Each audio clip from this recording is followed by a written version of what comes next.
The state of our health, something we strive to improve and maintain, but sometimes inadvertently destroy.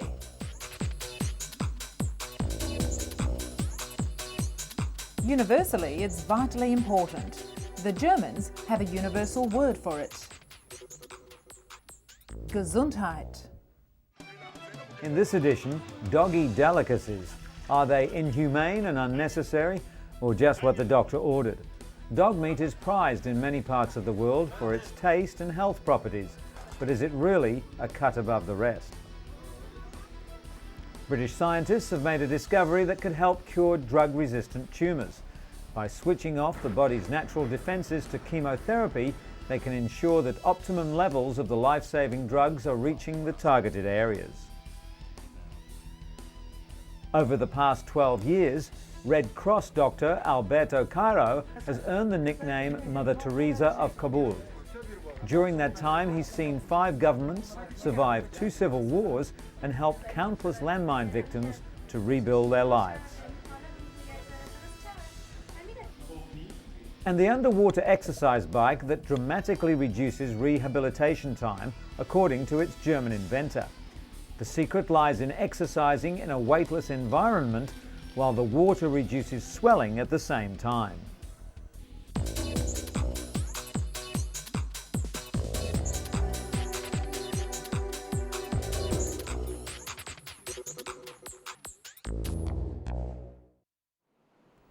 But first, Polly Henninger is one of over 6 million Americans who suffer from vertigo, an illness which literally turned her life upside down.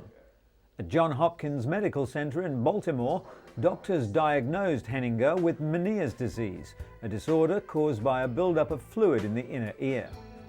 Often during an attack, a patient's eyes will beat back and forth. These glasses help doctors detect that beating, known clinically as nystagmus. Polly then got an antibiotic injection in her inner ear to deaden the nerves. Almost 1 in 10 people over 65 suffer from vertigo or other balance-related problems, and tests like these help in the diagnosis. Doctors warn that sudden dizziness could also indicate low blood pressure, vision problems, stroke, and even brain tumours.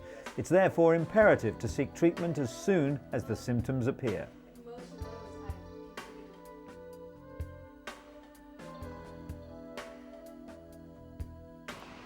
54-year-old Jean Carfora went deaf over a year ago.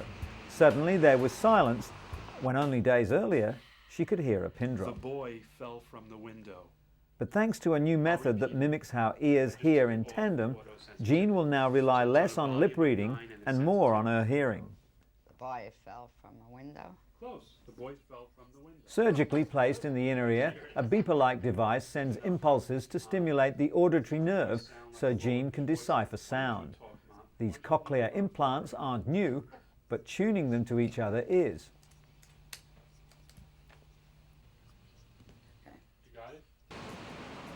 Bill Shapiro, an audiologist at New York University, is working with Jean, the first patient to undergo this procedure. The hope is that the wearer will be able to localize sound and hear better in noisy environments. Jean will probably never hear normally and is still considered hearing impaired, but doctors say she'll grow more accustomed to the implants in the coming months. Like Jean, 28 million Americans suffer from significant hearing loss, yet as many as 23 million don't wear hearing aids. Financial considerations and cosmetic concerns are the most common excuses. The Songbird is the world's first disposable hearing aid, a discrete device that works like a traditional analog hearing aid but costs just $40 versus the $600 to $2,000 charge for the standard hearing aid. To help boost the hearing loss in his left ear, Lawrence Dunson began using the disposable device. Now he sees doctors every 40 days when the battery expires. For Lawrence, the Songbird truly marks the dawning of a new era. The disposable hearing aid is not suitable to all patients, particularly those with serious medical conditions, and because they're not custom fitted, some people are physically unable to use them. A digital version should be on the market within the next 3 years.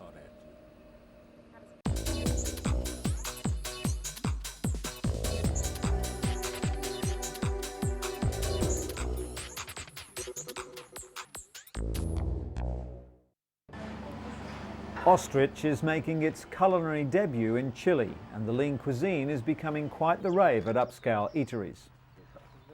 Farmer Cristobal Bascuan says his business began when he read about the quality of the meat on the internet.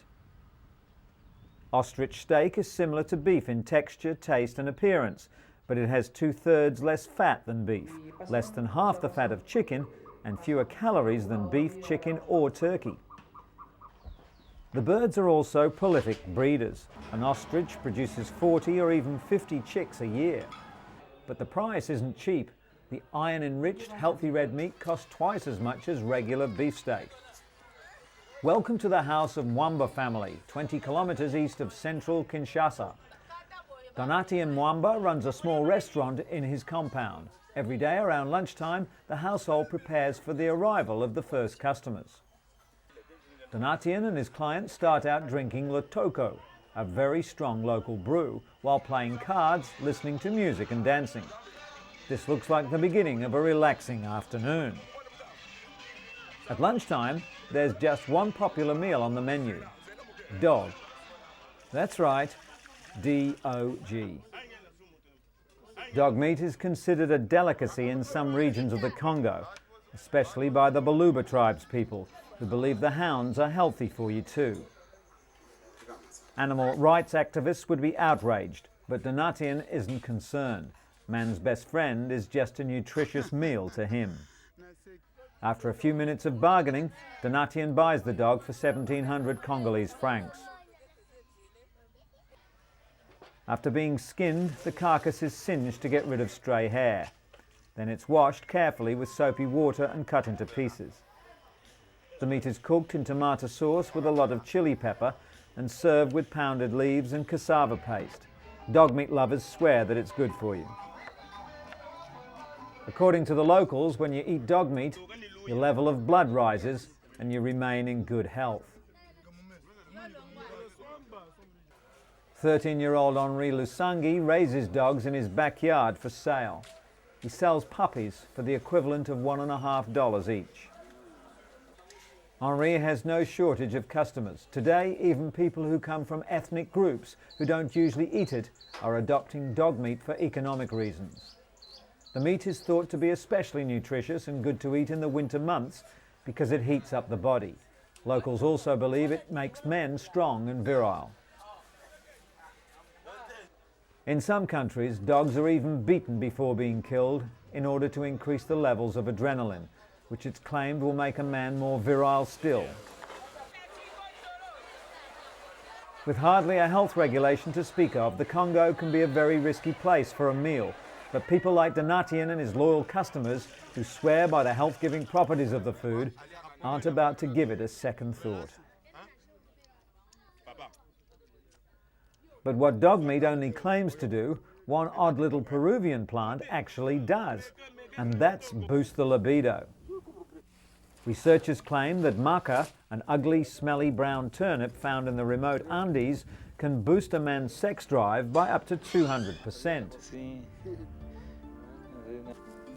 Science may have finally dispelled the myth of the Latin lover. Maca is also said to reduce anxiety and even increase sperm count. Peru's maca export is currently bringing in between $2 and $3 million, and the latest research, which has not undergone independent review, could bolster sales even higher.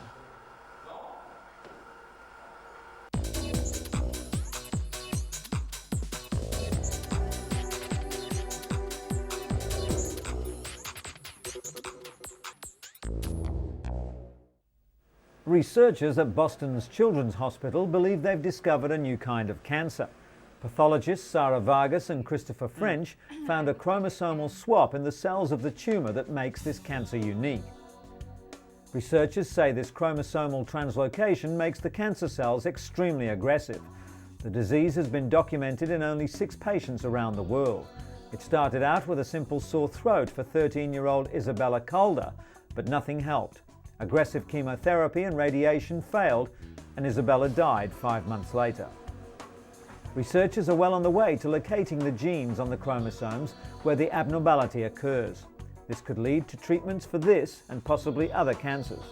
The real challenge will be to figure out why these genes break apart in the first place and how to halt the process once it's begun.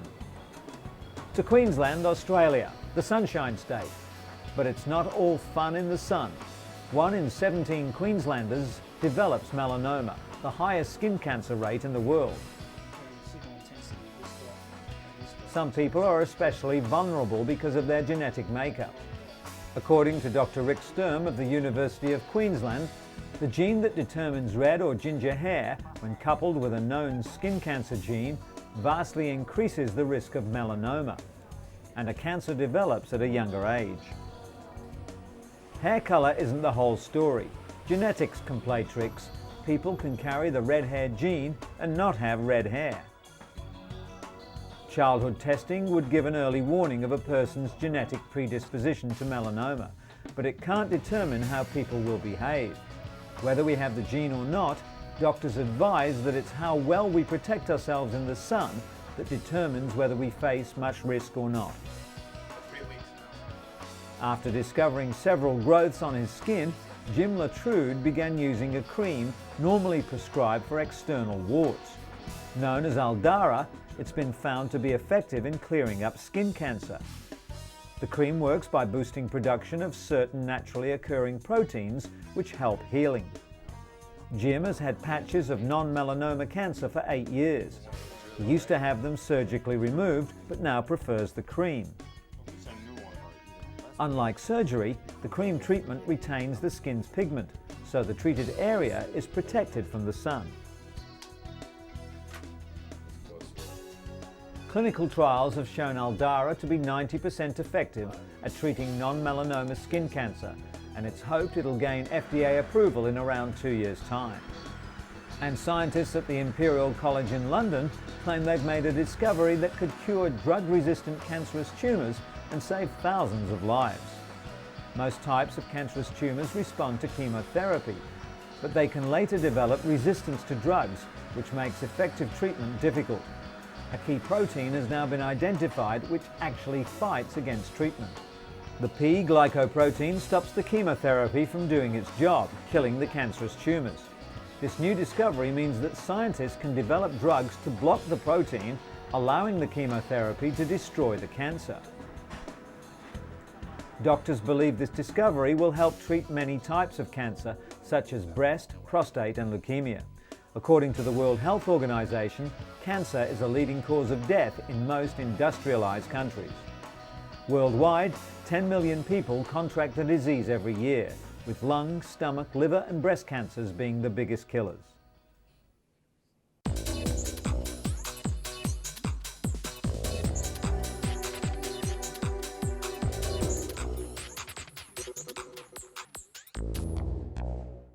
Afghanistan has more landmines than any other country in the world. It's estimated that up to 8 million of the deadly weapons still lie in wait. The US campaign to rout out the Taliban inadvertently forced thousands of refugees to flee their villages, often straight into minefields. As a result, the number of injuries and deaths suddenly skyrocketed. A visit to an orthopedic centre in Kabul illustrates the human cost of 23 years of war in one of the world's poorest nations. In just the past 12 years in Afghanistan, Alberto Cairo has seen 5 governments survive 2 civil wars and helped countless people disabled by landmines and rockets to build their lives. Through the bloody warlord era after the Soviet withdrawal and the austere years of Taliban rule, the flamboyant Italian has worked as head of the International Committee of the Red Cross Orthopedic Project, earning the name Mother Teresa of Kabul. His centre treats around 300 invalids a day, 80% of them landmine victims, and often treatment, training and counselling to help them reintegrate into society. Cairo and his staff encourage their patients to learn to walk again with prostheses and go on with their lives, not to think that their lives are over, as so many do. Before the bombing, around 90 people a month were killed or maimed by landmines. The number now stands at over 550. Half the victims die before reaching what few medical facilities still exist, so in reality, these patients are the lucky ones. Since it began in Kabul in 1988, the International Committee of the Red Cross Orthopedic Project has also opened centres in Herat, Mazar-e-Sharif, Jalalabad, Gulbahar and Faizabad. The Kabul centre operated during the decade-long Soviet occupation, when most of the minefields were first laid out, and continued its work through the Taliban era, not least because of some of its patients were Taliban, although men had to be strictly segregated from women.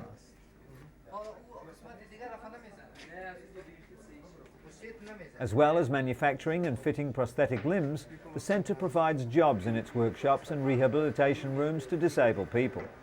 According to Cairo, himself a former lawyer from Turin who retrained as a physiotherapist to join the Red Cross project, the centre only employs disabled people as a form of positive discrimination. He believes it shows everyone that disabled people can work as well as their able-bodied countrymen and women.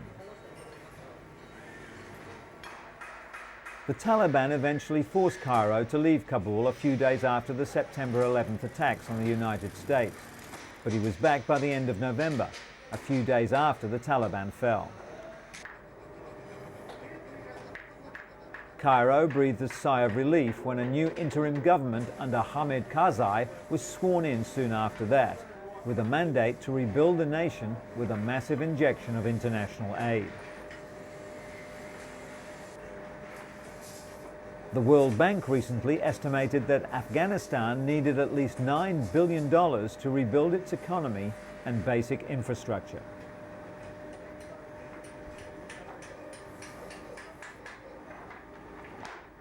Following a year of terrorism, war and devastating natural disasters, the British Red Cross is aiming to raise more funds to be used immediately for disaster situations. Not all disasters receive international press, limiting the capacity for charities to raise money. Through their new Disaster Fund initiative, the British Red Cross hopes to be able to respond quickly to anyone in need around the globe. Recently, for example, an earthquake hit southern Peru, and 60,000 people were left homeless. It didn't get much news coverage, but it did devastate an entire community.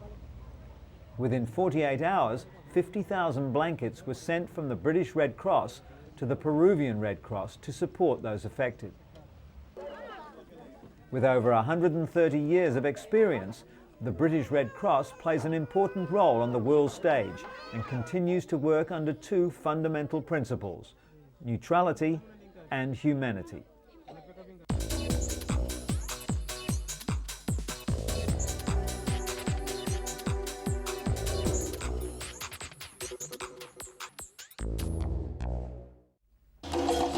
African dance coupled with step aerobics is helping Deborah Bono's students dance their way to health and fitness. Her husband Gene provides the beat for the class. It's his drumming, along with her endless energy, that drives these women to reach new aerobic highs. Bono started teaching the class about 5 years ago, when a client asked her to come up with something a little different. She used a dance background to design Afro-Caribbean step. Its popularity draws people from all cultures and nationalities. The couple have even produced 2 workout tapes to promote their exercise system around the world, in the hopes that it will be enjoyed by people in their living rooms and in the gyms.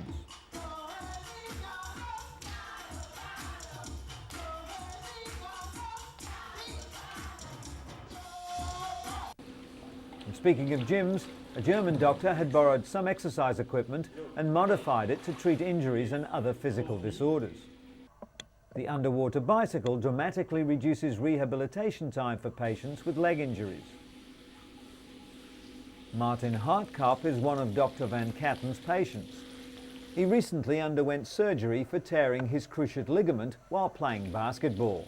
The ligaments hold the knees in place, providing stability and flexibility. Conventional rehabilitation takes about 14 weeks, and hydrotherapy is only introduced in the later stages. Patients are normally able to straighten their knees after 10 weeks, but studies show that people training on the underwater bicycle could flex their legs after just 6 weeks. The secret lies in exercising in a weightless environment. In other sports news, Impact Leisure International has developed a new ski slope surface, which will give skiers a softer, easier landing. The injury-free invention, known as Playgrass, is made of 2 layers of geotextile material and is gap-free, which means fingers and thumbs can't get trapped in a fall. The company has already had considerable interest from Mexico, the Far East, and several European countries, including Italy, Spain, and Portugal. Those who've already tried the new slopes claim the surface offers more turning ability and is even more slippery than normal skiing, but without the bruising.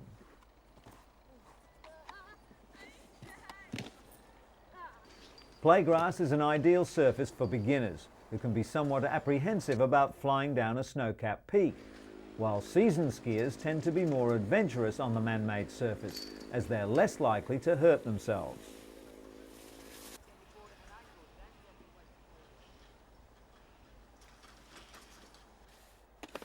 The company has had particular interest from America, where personal injury concerns have until now stopped the development of the dry ski slope industry.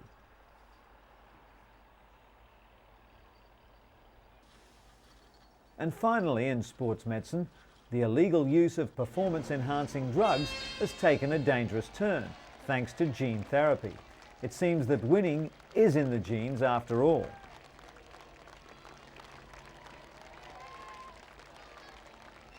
Scientists at University College London studying cardiovascular genetics have identified the first 7 genes associated with human performance.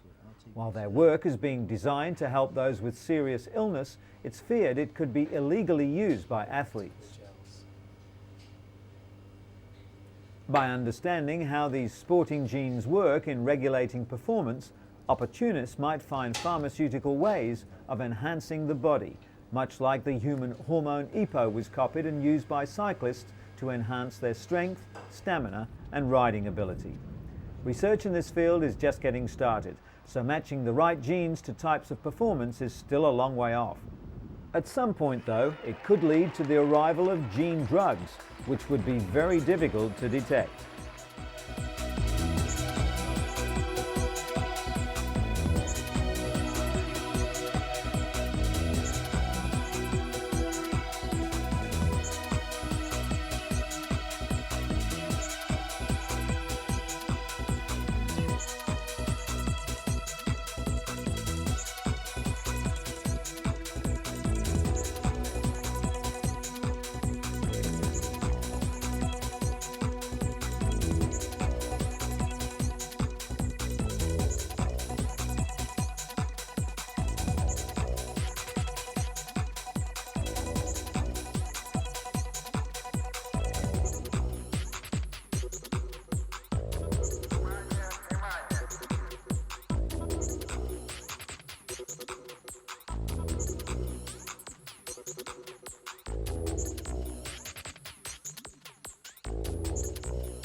The state of our health, something we strive to improve and maintain, but sometimes inadvertently destroy.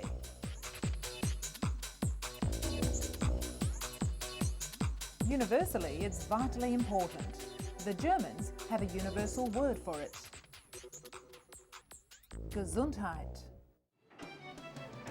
In today's edition, the future has arrived at a hospital in Mexico City, where surgeons have teamed up with Zeus, a surgical robot, to remove abdominal tumours with minimal invasion and exceptional precision.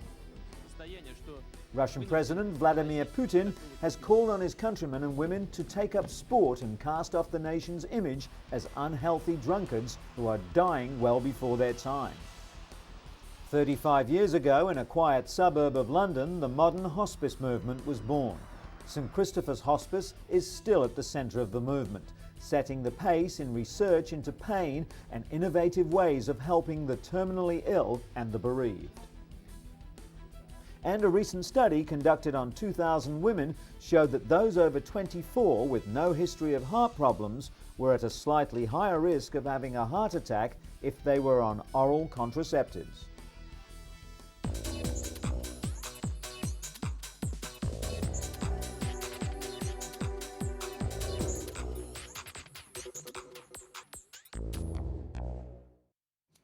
But first, imagine preparing a crack pipe as part of a new addiction therapy program. The drugs are fake, but the cravings are real. This is ERP, Exposure Response Prevention, a rather unconventional therapy. 38-year-old alcoholic Elle begins her session with relaxation exercises. Then she repeats personalized mantras called cognitive scripts, which drum in the many reasons to quit. If I continue to use, I will die. If I continue to use, I will die. Then it's the hard part. She's confronted with the drug which ruined her life. ERP flies in the face of conventional therapy, but according to these addicts, the only way to beat their drug demon is to literally face it head on. Counseling isn't always enough for alcoholics, and some need medication too. A new study has called into question whether the popular drug naltrexone, often prescribed to recovering alcoholics to suppress their cravings, really works. Research in the New England Journal of Medicine found that older men who drank heavily for over 20 years often didn't respond to the drug. All volunteers in the study, whether they received the drug or a placebo, underwent individual counseling and were encouraged to attend Alcoholics Anonymous, a key component in treatment. The National Institutes of Health is funding several additional studies on new medications, most of which target specific areas of the brain that respond to alcohol. And speaking of drugs, a new study concluded that a popular vitamin supplement can actually be bad for you. The American Medical Association has indicated that too much vitamin A could double older women's chance of hip fractures. Most damaging was vitamin A found as retinol in vitamin supplements, fortified cereal, liver, and fish oils. Vitamin A in the beta-carotene form of leafy green vegetables had no link. Researchers found that postmenopausal women with the highest total intake of retinol had double the risk of hip fractures than women with the lowest intake. Doctors aren't sure why, but some think that too much retinol vitamin A either inhibits the body's calcium absorption or affects bone cell production. Doctors advise patients to continue taking multivitamins as they can prevent other diseases. Patients should also choose beta-carotene sources of vitamin A or limit their retinol sources to 500 micrograms a day. Speaking at a news conference in Berlin, German and American lawyers announced their plans to bring forward an amended class action against Bayer Pharmaceuticals in the United States. Bayer's cholesterol-reducing medication Lipobay has allegedly led to the deaths of at least 50 people worldwide and to health defects in at least 2,000 patients. The lawyer representing the German victims, Michael Vitti, told journalists that the lawsuit will be presented to a court in Minneapolis. Vitti stated it was important to provide both German and international victims of the Bayer medication with an equal chance of being compensated under American law. Just recently, Bayer had to take Lipobay off the market due to unsolved deaths allegedly caused by it. The US lawyer Kenneth Moll, working with Vitti on the case, stated that Lipobay had been developed and tested by the US Bayer branch of the Bayer Corporation, and accordingly, the case should be tried in the US. Currently, more than 50 deaths worldwide seem to be connected with Lipobay, despite Bayer's claims that a connection cannot be proven. The lawsuit will not only be directed against Bayer AG and Bayer Corporation, but also against Europe's biggest pharmaceutical company, GlaxoSmithKline. SmithKline Beecham has been accused of having participated in the sale and marketing of Lipobay in the US throughout the past decade.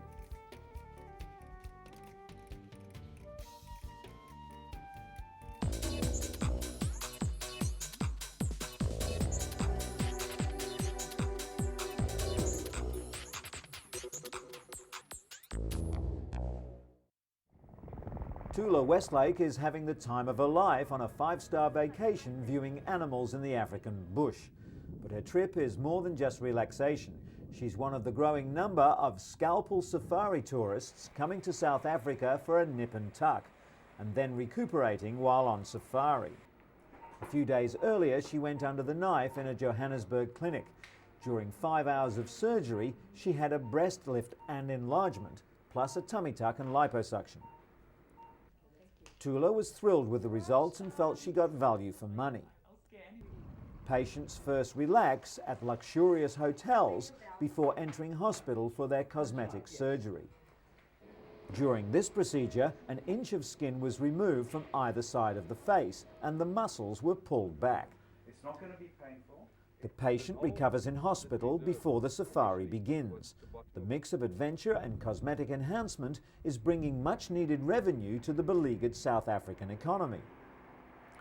And the future has arrived for those who can afford it at a Mexico City hospital, where Zeus, a surgical robot, can remove abdominal tumours with surgeons operating at long distance and with minimum invasion. Zeus became operable in Mexico City last September and is the same robot used in the first ever long-distance surgery in which a doctor in New York removed the spleen of a patient in Strasbourg, France, some 6,000 miles away. Zeus and 3 other new devices make up a family of robots used in minimally invasive surgeries. With high-precision instruments, doctors work through 5 to 10 millimeter incisions instead of fully exposed abdomens. Popular wisdom advises against starting anything at midpoint, but surgery starting at the navel makes it easier to introduce a camera to the abdomen. The technique has been refined to the point of having this procedure performed as routine. Sitting at a chair in front of the controls, surgeons maneuver the robotic arms to remove damaged tissue, suture the cut and return the stomach to its proper position.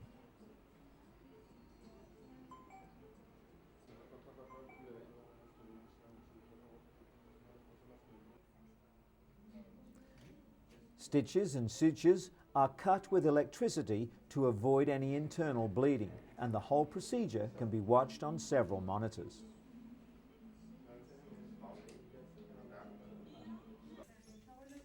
Surgery concludes successfully, while 30 similar procedures are pending approval all around the world.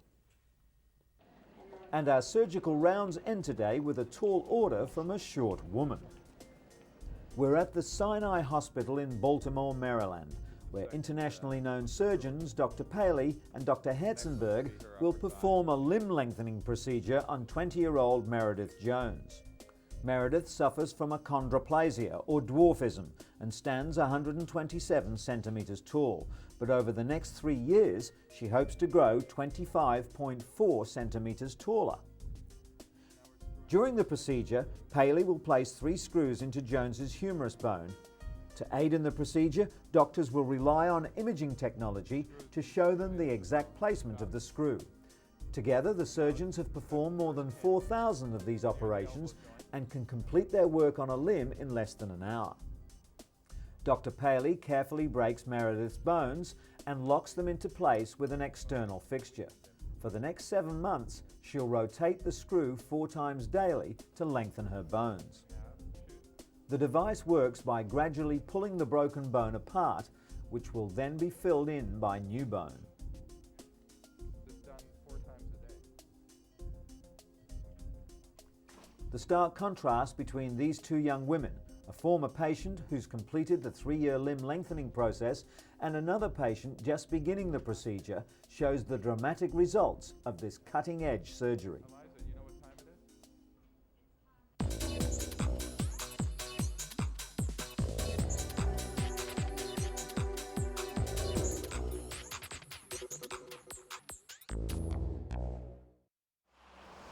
Russia's President Vladimir Putin is on a health drive. He wants his countrymen to get fit, stay off drink and live longer. The leader's recent statement was aimed at drinkers and smokers in Russia, where it's not unusual to see people of all ages smoking and drinking beer, sometimes in the morning on their way to work.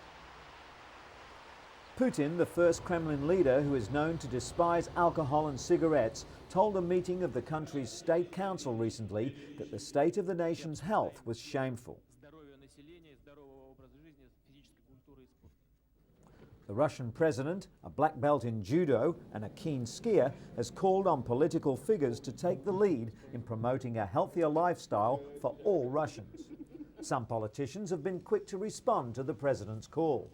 Russian Deputy Premier Valentina Matvienko and ultra-nationalist politician Vladimir Zhirinovsky recently took part in a cross-country skiing competition with their leader. The core of the problem is that sports in Russia have all but fallen off the political radar screen since the breakup of the Soviet Union. Latest statistics must make for unhappy reading back at the Kremlin. Only 10% of Russia's 150 million people take part in sports. Average life expectancy is 59 for men and 72 for women, but Russian women don't live longer because they're fitter. It's just that alcohol kills the men first. It's a rich irony that today's Russia boasts world-class athletes, including many professionals scattered all over the world. But this elite band of sports professionals has no grassroots in Russian society itself. Over the past decade, the country's sports facilities have been neglected and are crumbling due to the lack of funding, a far cry from Mother Russia's former glory.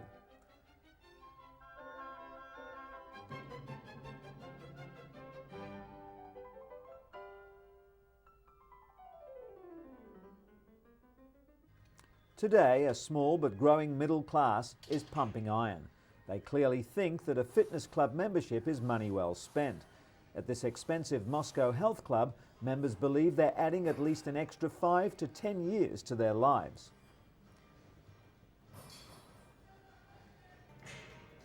The problem is, health clubs with state-of-the-art facilities are priced well above the means of ordinary Russians, and affordable sports facilities are almost non-existent in small Russian cities. At one of Moscow's few junior gymnastics schools, 8 to 10-year-old girls twirl batons and do stretching exercise. It's a Soviet-era sports facility, but the best that the parents of these children can afford. Putin has called on Russian businesses to help fund cheaper and more widely accessible sporting facilities. The nation's health has now become a matter of public policy. Whether Putin will win the contest to stop the rot still remains to be seen. But with state funding all but dried up, many locals don't believe that businesses alone could do enough. As the Russians have discovered, where you live could have a profound impact on your health. The New England Medical Journal found that study participants who developed cardiovascular disease were more likely to live in disadvantaged neighborhoods. Whites living in such neighborhoods were found to have a 70 to 90% higher risk of coronary disease, while blacks had a 30 to 50% greater risk. Factors that contribute to illness include the lack of public spaces and recreational facilities, increased tobacco advertising, and the unavailability of healthy foods. Researchers also believe that exposure to noise, violence, and poverty can contribute as well.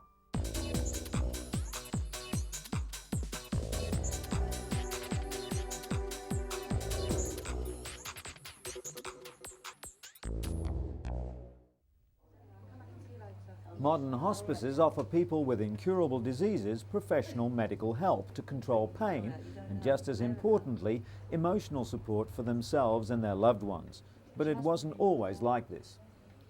In the 1940s, patients and their families were often distressed by a hospital system which wasn't set up to care for the terminally ill.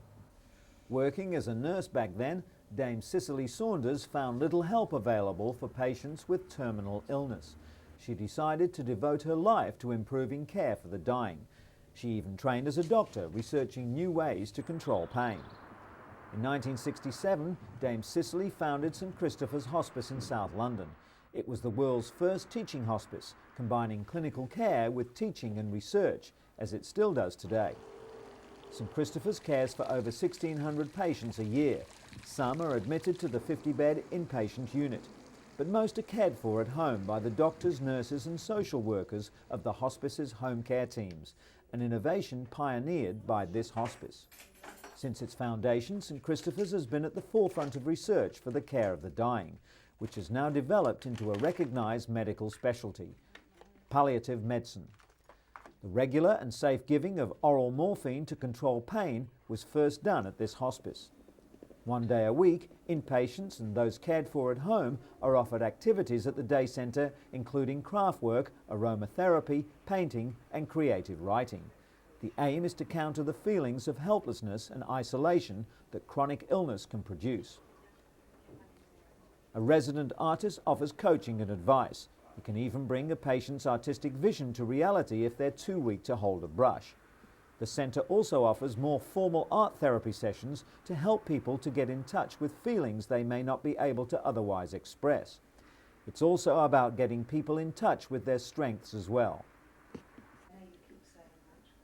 The supportive and positive atmosphere of the hospice comes as a welcome surprise to many who come here. Over 50,000 health professionals have passed through the various palliative care training schemes run by the hospice, and despite the vast number of books, journals and reports available, they find that the patients are still the best teachers. Now there's a growing interest in the needs of the dying in developing countries, especially with the increasing burden of AIDS-related deaths. 70% of the world's hospices are now in developing countries, and St Christopher's offers training for all. The idea is to take the latest research based on clinical experiences and adapt them to various communities around the world. The Hospice Information Service offers advice to members on all aspects of setting up and running a hospice. It also puts travelling patients in touch with hospices overseas. A recent St Christopher's patient who wanted to make a final trip to Kenya before she died was able to find out about a hospice in Nairobi. Care at the hospice is completely free of charge, while half their running costs come from the government. The rest is raised by the staff. Last year, St Christopher's won the Conrad Hilton Prize. The $1 Million award was in recognition of the pioneering work of the hospice in bringing light to the previously misunderstood or ignored world of the dying and their families.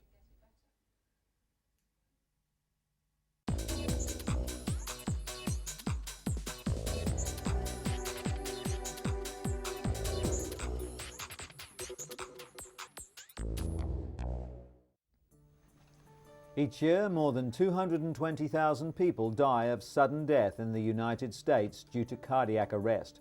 Death occurs from an abrupt loss of the heart's ability to pump. Scientists have long known that high levels of free fatty acids can trigger irregular rhythms in people with heart disease. But in a recent French report, healthy men with elevated levels of free fatty acids are also at a higher risk of sudden death. Free fatty acids are released into the bloodstream when needed for energy. In low amounts, they're not considered dangerous. One beneficial dietary fat, omega-3 fatty acids, found in fish like salmon and tuna, may actually also help lower a person's risk of sudden death. Researchers are now suggesting that routine measurement of free fatty acids may help identify individuals at high risk of sudden death. Another study just published in the New England Journal of Medicine confirms that women with no previous cardiac problems who take oral contraceptives have a slightly higher risk of heart attack. There has been debate for some time surrounding the effect of the pill on women's cardiac health. Evidence that it may cause blood clots in the heart first appeared in the 1960s. Since then, manufacturers progressively lowered the doses of estrogen. According to gynecologist Dr. Nancy Garber, the benefits still outweigh the risks, but women should still consult their doctor. This study, conducted on nearly 2,000 Dutch women, showed that those over age 24 with no history of heart problems were at a slightly higher risk of having a heart attack if they're on oral contraceptives. The If they also smoke, have high cholesterol, diabetes or high blood pressure, the risk is nearly 13 times greater. 2 recently approved hormone-based birth control products for women are now on the market in the United States. The birth control patch and a vaginal ring both release estrogen, so they too may increase the risk of heart problems. And from Britain, celebrations for the opening of a $5.4 million centre designed to bring some of the country's leading heart scientists under one roof. Former heart patient Lord Michael Heseltine opened the centre, which was made possible by the British Heart Foundation's largest ever grant. Some years ago, Lord Heseltine himself suffered a major heart attack. 4 of Britain's top specialists will lead a team of more than 120 researchers. They'll be looking at the underlying processes which can cause heart disease and ways of preventing and treating it. Heart disease is one of humanity's greatest foes, and an urgent need exists to understand it and then defeat it as quickly as possible. Sentiments that 2-year-old heart patient Jack Waller would surely agree on.